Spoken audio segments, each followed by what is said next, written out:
یاد رکھیں حدیث ہے رسول اللہ صلی اللہ علیہ وسلم نے فرمایا the best sentence to Allah is when a person says سبحانک اللہم وبحمدک وتبارک اسمک وتعالی جدک ولا الہ غیرک. یہ ہم نماز میں بھی کہتے ہیں, اور بھی کئی بیسٹ اذکار ہیں, لیکن ظاہر ہے رسول اللہ کا one of the best is this. And the worst sentence to Allah is when a person says to his brother fear Allah اتق اللہ and he says none of your business. یہ اللہ کے لیے worst ہے کہ جب اگلا بندہ کہے none of your business. کیوں؟ کیونکہ this is our business. یاد رکھیں نہیں انل منکر کا کنسیپٹ, یہ بہت انپورٹنٹ پوائنٹ ہے. لوگ کہتے ہیں نا تمہیں کیا تکلیف ہے LGBTQ سے, تمہیں کیا تکلیف ہے مرد مرد سے محبت کر رہا ہے, تمہارا اس میں کیا جاتا ہے. ہمیں یہ تکلیف ہے کہ اس سے سوسائٹی پہ امپیکٹ آئیں گے. جیسے نہیں انل منکر کی خوبصورت مثال صحیح بخاری میں اللہ کے نبی نے دی کہ اس کی مثال ایسے ہے جیسے کشتی ہے, کشتی کے 2 فلورز ہیں, دونوں فلورز پر کچھ لوگ ہیں. نیچے والے فلور کے لوگ جو ہے انہیں پانی چاہیے, وہ اوپر والوں کو دیکھ کے کہتے ہیں کہ نا ہم ایک کشتی میں ہول کریٹ کر رہے ہیں تھوڑا سا پانی نکالنے کے لیے, تمہیں کچھ نہیں کہہ رہے, تم چل کرو, تو بس ہمیں بس پانی چاہیے. اب اوپر والے کہیں اوکے ٹھیک ہے, تو کیا ہوگا, کشتی ڈوب جائے گی, کشتی ڈوبے گی, اوپر والے بھی مریں گے, نیچے والے بھی مریں گے. اب مسئلہ یہ ہے کہ ہمیں یہ مسئلہ ہے کہ آپ اپنی فلسفی جو ہے ہمارے بچوں پہ تھوپ رہے ہیں. آپ رینبو جیسی خوبصورت کریشن کے کلر کو LGBTQ سے منسلک کرتے ہوئے ہمارے بچوں کو رینبو کلرز کنڈیشن کر رہے ہیں کہ اس کا مطلب LGBTQ ہے. آپ اپنا فلسفہ تھوپ رہے ہیں دوسروں پہ. ہمیں یہ تکلیف ہے تو ہم روکیں گے, ہم بات بھی کریں گے. جب فیمنزم کی ویو آئے گی, میرا جیسا میری مرضی, اس سے بھی ہمیں یہ تکلیف ہے کہ سوسائٹی پہ اثرات آتے ہیں. تو اس لیے مسلمان یہ نہیں کہتا نن آف مائی بزنس. آج میجورٹی ہماری یوتھ کا جو ہے نا وہ کنڈیشن ہو چکے ہیں کہ بھائی ہمارا اس میں کیا ہے, کرنے دو جو کچھ کرتا ہے, جیو اور جینے دو والی پالیسی ہے. تو ایسا نہیں ہے, یہ انسانیت کی معراج کے خلاف ہے, یہ پست سوچ ہے کہ میرا اس میں کیا ہے. ایسا نہیں ہے. دیکھیں وہ مشرکین تھے, لیکن ایون دو وہ مشرکین تھے, اسلام سے دور تھے, ان میں اتنی سینس آف جسٹس تھی کہ بھائی ہم نے مظلوم کا ساتھ دینا, ڈزنٹ میٹر. ٹھیک ہے. ایک اور بڑا انپورٹنٹ پوائنٹ اس سے ثابت ہوتا ہے جو بڑا انپورٹنٹ ہے کہ نان مسلمس کا ایسی موومنٹ میں ساتھ دینا جو انسانیت کے لیے اچھی ہے وہ جائز ہے. انفارچونیٹلی ہمارے ہاں جو ہمیں سکھایا گیا ہے ایک ایسا طبقہ پایا جاتا ہے جو سمجھتا ہے نان مسلم سے نفرت کرنی چاہیے. جسٹ بیکاز ایک بندہ نان مسلم ہے تو بس وہ نفرت کے لائق ہے, اور وہ ہے ہی کچھ نہیں, اس کی حیثیت ہی نہیں. آپ کی سوچ ہے. مطعم بن عدی رسول اللہ صلی اللہ علیہ وسلم نے اس کے بارے میں پتہ کیا کہا, یہ وہ شخص ہے جس نے طائف سے واپسی پہ رسول اللہ کہا کہ میں دیکھتا ہوں تجھے کون ہاتھ لگاتا ہے, مکہ میں انٹر ہوں. یعنی اتنا بڑا کام کیا مطعم بن عدی نے. اور رسول اللہ صلی اللہ علیہ وسلم نے احسان مند رسول اللہ صلی اللہ علیہ وسلم نے کہا جنگ بدر کے موقع پہ کہ آج اگر مطعم زندہ ہوتا اور مجھے کہتا کہ ان پرزنرز کو چھوڑ دو فری میں, تو میں چھوڑ دیتا, کوئی رینسم لیے بغیر. کتنا آنر کیا ایک نان مسلم کو. تو نان مسلم ہونے کا یہ مطلب نہیں ہے کہ ہم اگلے کو جو ہے بہت نیچ سمجھیں, ٹھیک ہے نا. وہ اللہ کے ساتھ اس کا معاملہ ہے, ہدایت اللہ کے ہاتھ میں ہے. تو اس لیے یہاں سے یہ بھی ثابت ہوتا ہے کہ اگر نان مسلم کی کوئی اچھی موومنٹ ہے, جیسے وہ بلڈ ڈونیشن کی موومنٹ کر رہے ہیں, ان کا ساتھ دینا بالکل چاہیے. اگر وہ کسی انجسٹس کے خلاف کھڑے ہو گئے, آپ بالکل ان کا ساتھ دیں, ان کے ساتھ شریک ہوں. جیسے ویسٹ میں یہ چیز ریلیونٹ ہے, ابھی پاکستان میں تو نان مسلم اتنے غالب نہیں ہے. کل کو آپ امریکہ چلے گئے, کہیں UK چلے گئے, آپ وہاں سوسائٹیز دیکھیں گے, کئی سوسائٹیز ہیں جو ہیں تو کرسچن, لیکن یہ کہ وہ اوور آل ہیومینٹی کے لیے کوئی کام کر رہی ہیں, ٹھیک ہے نا, جس میں ہیومینٹی کا فائدہ ہے, یا یہ کہ وہ اوور آل کوئی سوشل ورک کے لیے کام کر رہی ہیں, تو بالکل آپ ان کا ساتھ دیں. کیوں؟ کیونکہ رسول اللہ نے کہا کہ آج بھی حلف الفضول ہوتا اور مشرکین کرتے تو میں ان کا ساتھ دیتا. یہ صحیح حدیث سے ثابت, ٹھیک ہے. تو اس لیے بڑا انپورٹنٹ پوائنٹ ہے کہ ایکٹیو ہونا سوسائٹی میں. بہرحال واقعہ یہ ہے, اور حلف الفضول کے موقع پہ رسول اللہ صلی اللہ علیہ وسلم اپنی ارلی 20s میں تھے. تو واقعہ پیش آیا ذوالقعدہ میں. یہ ٹریٹی بڑی بلیسڈ ٹریٹی ہے کیونکہ ذوالقعدہ جو ہے it is one of the sacred months. ہوا یہ کہ یمن سے ایک شخص جو ہے وہ حج کرنے آیا تھا, اور وہ شخص تھا زبید ٹرائب سے.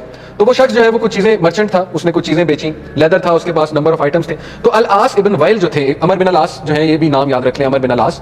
عمر بن العاص وہ صحابی ہیں جو نیگوشیٹ کرنے گئے تھے کس سے, کنگ نجاشی سے, مسلمانوں کو واپس کرنے کے لیے. جعفر bin Abi Talib was debating with them, and Jafar bin Abi Talib defeated in debate. تو عمر بن العاص بہت انٹلیکچوئل, بہت پولیٹیشین, بڑے لیول کے پولیٹیشین تھے. تو عمر بن العاص کے والد بھی بہت بڑے پولیٹیشین اور اثر و رسوخ والے انسان تھے. بہرحال یعنی وہ ایسے انسان تھے جن کو کوئی ہاتھ نہیں لگا سکتا تھا. ہوا یہ کہ انہوں نے ان سے کچھ لیدر اور کچھ چیزیں خریدی, اور ان کے والد نے کہا کہ میں نے تمہیں حج کے بعد پیسے دے دوں گا. تو اس شخص نے احرام باندھا ہوتا, اور احرام باندھی ہوئی حالت میں وہ احتجاج کرتا رہا. وہ آیا ان کے والد کے پاس, ان کے والد نے جھنڈی کرائی, کہا کل آنا, کل آیا, کہا کل آنا, کل آیا, کہا کل آنا. وہ بیچارہ تنگ آ گیا, اس نے کہا تو میرے پیسے ہی نہیں دے رہے. اب انہوں نے احتجاج کرنا شروع کیا, ہر قبیلے کے پاس گئے اور کہا کہ یہ شخص میرے ساتھ زیادتی کر رہا ہے کہ آپ میرا ساتھ نہیں دیں گے. لوگوں نے ٹال مٹول کی باتیں بنانا شروع کی کہ اچھا چلو دیکھتے ہیں یہ وہ. Every one made excuse. کیوں؟ کیونکہ ہی واز پاورفل اور بڑا اثر و رسوخ تھا ان کا, بڑا ڈس اپوائنٹ ہوئے وہ. اب انہوں نے ایک عجیب اسٹریٹجی چلی, اس شخص نے ایک پوئم لکھی. اور دیکھیں کہ عربس کو پوئم اتنی نیچرل آتی تھی نا, جیسے پاکستانیوں کو جھکتے آتی نا, اس طرح عربس کو پوئم آتی تھی اندر سے. تو وہ پوئم ایسی لکھی اس نے کہ وہ پوئم نے لوگوں کو رلا دیا. اور وہ کعبہ کے سامنے کھڑے ہوئے عصر کے ٹائم جب لوگ جمع ہوا کرتے تھے, تو انہوں نے پوئم لکھی, اور پوئم میں لوگوں سے شکایت کی. وہ تھوڑی سی میں آپ کو پڑھتا ہوں. او فیملی آف فہر, فہر قریش کو کہتے ہیں نا, O family of Fihr, I am the one who has been unjustly treated because of my merchandise. I am in the valley of Makkah, far away from my home. So will you not protect me? یہ مطلب poem کے کچھ الفاظ ہیں, عربی میں تھی ظاہر ہے پوئم, لیکن اس کا ترجمہ ہے.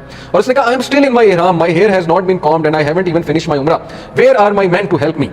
Between the hijr and the hajar you are doing this to me. ہجر سے مراد یعنی جو راؤنڈ سیمی سرکل ہے, حجر سے مراد حجر اسود ہے. The true haram belongs to those who are noble. The true haram belongs to those who are noble. وہ یہ کہتا رہا کہ کدھر ہیں نوبل لوگ, کیا وہ حرم کی بقا نہیں رکھیں گے, کیا وہ حرم کی حفاظت نہیں کریں گے.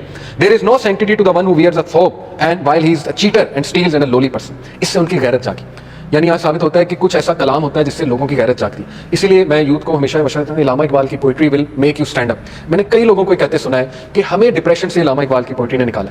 یس قرآن مجید اذکار آر ویری پاورفل, لیکن ظاہر ہے کہ اقبال کی پوئٹری سے آپ لوگ بہت ریلیٹ کر پائیں گے, آپ کی لینگویج میں ہے نا, آپ کو وہ بہت زیادہ موٹیویٹ کرے گی. اور ان شارٹ اقبال کی poetry is nothing but obviously قرآن مجید کے ہی لیسنز ہیں وہ آ جا کے. تو بہرحال پوئٹری موٹیویٹس پیپل, وہ موٹیویٹ ہوئے اور وائلڈ فائر کی طرح یہ نیوز پھیلی. ایک شخص تھا زبیر ابن عبد المطلب کے بیٹے اور رسول اللہ صلی اللہ علیہ وسلم کے ایلڈر انکل تھے. زبیر نے جب یہ بات سنی تو انہوں نے کہا یار اس نے تو بڑی ڈیپ بات کی ہے اور اس نے تو واقعی ہی ہماری غیرت کو للکارا ہے. تو انہوں نے ایک گیدرنگ جو ہے وہ بلائی. کس کے گھر میں؟ عبداللہ ابن جدعان جو ہے حضرت عائشہ کے ڈسٹنٹ انکل ہیں اور بہت نوبل, بہت ہی وائز انسان, بہت ہی دھیمے مزاج کے, ابو بکر کی ظاہر فیملی ہے اور بہت ہی آپ کہہ لیں کہ نرم دل انسان تھے عبداللہ ابن جدعان کے گھر میں یہ ٹریٹی جو ہے قائم ہوئی. کئی لوگ یہاں پر جمع ہوئے اور انہوں نے یہ فیصلہ کر لیا کہ ہم اوپریسڈ کا ساتھ دیں, اوپریسر کے خلاف. اینڈ دیٹ از وائی رسول اللہ نے اس ٹریٹی کو بہت زیادہ اپریشیٹ کیا. انہوں نے پبلکلی اناؤنس کی یہ ٹریٹی اور سائن کی اپنے. اس دور میں سائن کیسے ہوتے تھے؟ سب نے پرفیوم میں اپنا تھم ڈالا, اس تھم کو کعبہ پہ وہ جو ٹریٹی تھی اس پر جا کے پرفیوم سے یوں لگایا, شاید کلوتھ پہ لگایا یا بہرحال جس بھی چیز پر وہ ٹریٹی انہوں نے اناؤنس کی تھی. They dip their hands in perfume, اور ظاہر ان کو سائن نہیں کرنے آتے, الٹریٹ ہے, لیکن یہ پرفیوم کو ڈپ کر کے جو وہاں پہ نشان لگا یہ ان کے سائن تھے. دیٹ از وائی اس کو حلف المطیبین بھی کہا جاتا ہے. اس ٹریٹی کو مطیبین سے مراد طیب سے نکلا ہے, مطیبین طیب سے مراد ہے پرفیوم, یعنی وہ ٹریٹی جو پرفیوم والوں نے کی. یہ بھی اس کا ایک نام ہے, لیکن یہ کہ حلف الفضول اس کا زیادہ مشہور نام ہے کہ it is the treaty of no business, none of your business. تو انہوں نے کہا کہ نہیں یہ ہمارا بزنس ہے.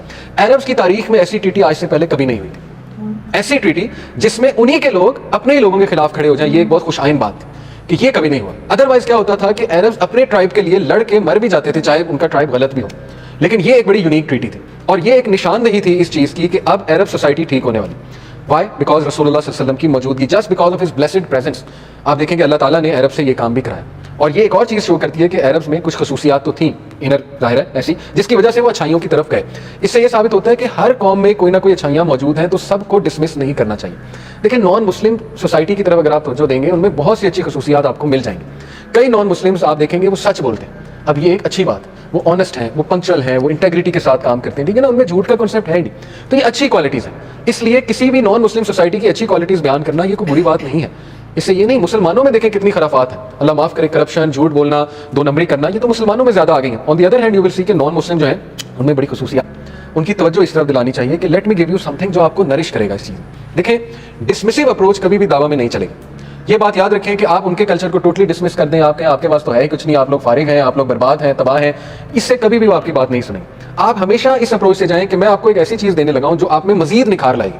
یہ زیادہ اچھی اپروچ ہوتی ہے کہ دیکھو آپ میں پہلے اتنی کوالٹیز ہیں, لیکن یہ کہ don't you want some thing کہ یہ کوالٹیز مزید پالش ہوں, یہ کوالٹیز مزید نرش ہو جائیں. یہی کام ہمیشہ آپ اپنے ریلیٹیوز کو دعویٰ کرتے ہوئے کیا کریں, ڈسمس نہیں کرنا.